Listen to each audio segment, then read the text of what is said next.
नमस्कार दोस्तों, आप देख रहे हैं यूट्यूब चैनल टेसी पॉइंट। जैसा कि हम आपको डेली प्रैक्टिस पेपर प्रोवाइड करा रहे हैं आपके कम्पिटिटिव एग्ज़ाम के लिए, चाहे वो आईसीआर का एग्ज़ाम हो, बीएचयू का एग्ज़ाम हो, यूपी के टेट का एग्ज़ाम हो या किसी भी अन्य स्टेट यूनिवर्सिटी का कम्पिटिटिव एग्ज़ाम हो। तो आज यहाँ पर प्रैक्टिस पेपर 4 की बात करेंगे, जिसमें हम मेनली बॉटनी के क्वेश्चंस यहाँ पर लेकर आए हैं। यानी कि आज बॉटनी का प्रैक्टिस पेपर हम कराने वाले हैं। तो शुरू करते हैं पहले क्वेश्चन से।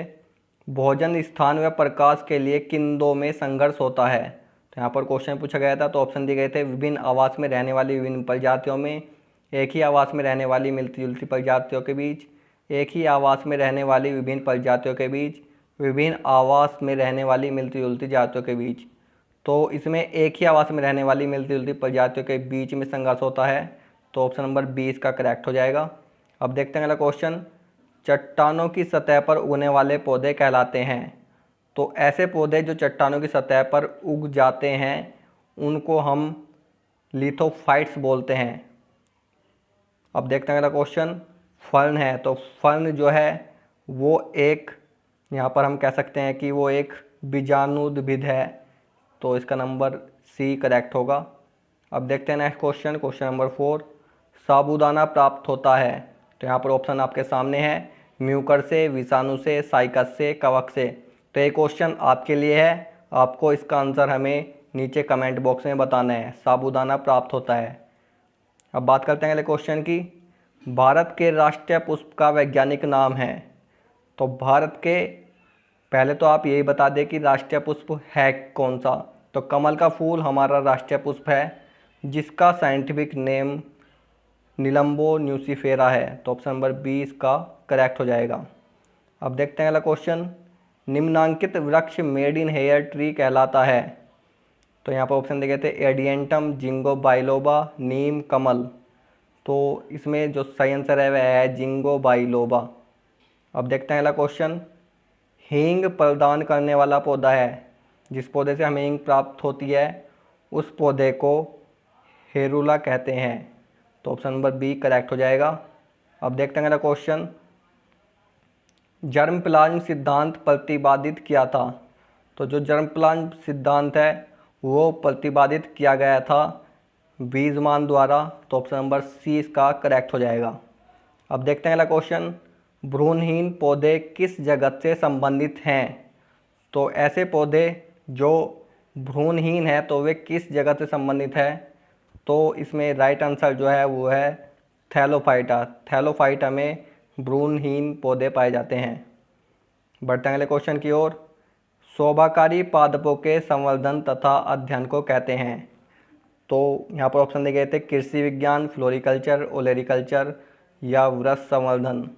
तो इसमें फ्लोरिकल्चर कहते हैं जो शोभाकारी पादप होते हैं। शोभाकारी पादप से मीनिंग की जो भी फ्लावर या फूल वगैरह होते हैं जिनके द्वारा हम शोभा बढ़ा सकते हैं। तो फ्लोरिकल्चर में फूलों का विज्ञान फ्लोरिकल्चर। तो इसका ऑप्शन नंबर 20 का करेक्ट हो जाएगा। अब देखते हैं अगला क्वेश्चन। जाति की जैविक अवधारणा मुख्यतः आधारित है। तो जाति की जैविक अवधारणा, यहाँ पर ऑप्शन दिए गए थे। जननिक संलयन पर, केवल आकारिकीय लक्षणों पर, केवल प्रजनन की विधि पर, आकारिकीय एवं प्रजनन की विधियों पर। तो इसमें जो राइट आंसर हो जाएगा वो हो जाएगा हमारा जननिक संलयन पर। अब देखते हैं अगला क्वेश्चन। साइकस है, तो साइकस एक ऐसा पौधा है जिसको हम अनावृत बीजी बोल सकते हैं। अब देखते हैं अगला क्वेश्चन। मोस का पौधा है, तो मोस का पौधा एक युग्मकोद्भिद है। तो ऑप्शन नंबर 20 का करेक्ट हो जाएगा। अब बढ़ते हैं नेक्स्ट स्लाइड की ओर। तो यहाँ पर क्वेश्चन दिया गया था। भ्रूण पोषी बीजों में पोषण संग्रह होता है। तो भ्रूण पोषी बीजों में संग्रहण जो है पोषण का वो भ्रूण पोष में होता है। तो ऑप्शन नंबर बी करेक्ट हो जाएगा। अब देखते हैं अगला क्वेश्चन। अभ्रूण पोषी बीजों में पोषण भरा रहता है। तो अभ्रूण पोषी बीजों में पोषण बीज पत्र में भरा रहता है। तो ऑप्शन नंबर बी इसका करेक्ट हो जाएगा। देखते हैं अगला क्वेश्चन। फल भित्ति और बीजावरण अलग नहीं होते, अतः मक्का का दाना है। तो मक्का का दाना जो है वो एक फल है। तो ऑप्शन नंबर डी इसका करेक्ट हो जाएगा। अब बढ़ते हैं अगले क्वेश्चन की ओर। मक्का के कटे दाने को आयोडीन घोल से रंगने पर भ्रूणपोष का रंग हो जाता है। तो भ्रूणपोष का रंग जो है यहाँ पर नीला या काला या नीला काला हो सकता है। तो ऑप्शन नंबर सी इसका करेक्ट हो जाएगा। अब देखते हैं अगला क्वेश्चन। उपजते हुए बीजों को एक खास समय पर कम तापमान देने से फूल निकलने की प्रक्रिया को कहते हैं। तो इस प्रक्रिया को हम वर्नेलाइजेशन बोलते हैं। तो ऑप्शन नंबर बी इसका करेक्ट हो जाएगा। ये आपका इम्पोर्टेंट क्वेश्चन है आज का, आपको ये याद रख लेना है, वर्नेलाइजेशन। अब देखते हैं अगला क्वेश्चन। बीज पत्रों सहित प्रांकुर को भूमि से बाहर निकालने में सहायक है। तो बीज पत्रों सहित, तो इसमें जो है हमारा सहायता करता है हाइपोकोटाइल। तो ऑप्शन नंबर बी इसका करेक्ट हो जाएगा। अब देखते हैं अगला क्वेश्चन। बीज का वह भाग जो भूमि से बाहर आकर प्रहरों बनाता है। तो वह भाग जो भूमि से बाहर आकर प्रहरों बनाता है, उस भाग को हम बोलते हैं प्रांकुर। तो ऑप्शन नंबर डी इसका करेक्ट हो जाएगा। अब देखते हैं अगला क्वेश्चन। सेम के बीज के एक और एक लंबी सफ़ेद रेखा होती है जिसे कहते हैं। तो उस लंबी सफ़ेद रेखा को रेफी बोलते हैं, ये आपको पता होना चाहिए। देखते हैं अगला क्वेश्चन। निम्नांकित में भोजन संग्रह ऊतक कहलाता है। तो यहाँ पर दिया गया था भ्रूण, बीजपत्र, भ्रूणपोष, हाइलम। तो इसमें करेक्ट आंसर जो है वह है भ्रूणपोष। भ्रूणपोष ही भोजन संग्रह ऊतक कहलाता है। अब देखते हैं अगला क्वेश्चन। आवृत बीजी पादपों में भ्रूण प्रायः होता है। तो आवृत बीजी पादपों में जनरल रूप में जो भ्रूण होता है वह हमेशा या अधिकतर द्विगुणित यानी कि डिप्लॉयड होता है। अब देखते हैं अगला क्वेश्चन। Question number 11। जरायुजी अंकुरन यानी कि विविपेरस जर्मिनेशन पाया जाता है। तो यहाँ पर ऑप्शन दिए गए थे मीजोफाइट में, जीरोफाइट में, हेलोफाइट में या हाइड्रोफाइट में। तो ये पाया जाता है हेलोफाइट में, यानी कि जो पौधे समुद्र के पास या ऐसी जगह जहाँ पर लवण वाली झील होती है, लवणीय झील होती है, या जहाँ पर लवणीय स्रोत होता है, वहाँ पर जो पौधे पाए जाते हैं वे अधिकतर विविपेरस जर्मिनेशन होता है उनके अंदर। देखते हैं अगला क्वेश्चन। निषेचन के पश्चात बीज का बीजावरण बनता है। तो निषेचन के पश्चात बीजावरण बन जाता है हमारा इंटेग्यूमेंट यानी कि अध्यावरण। अब देखते हैं अगला क्वेश्चन।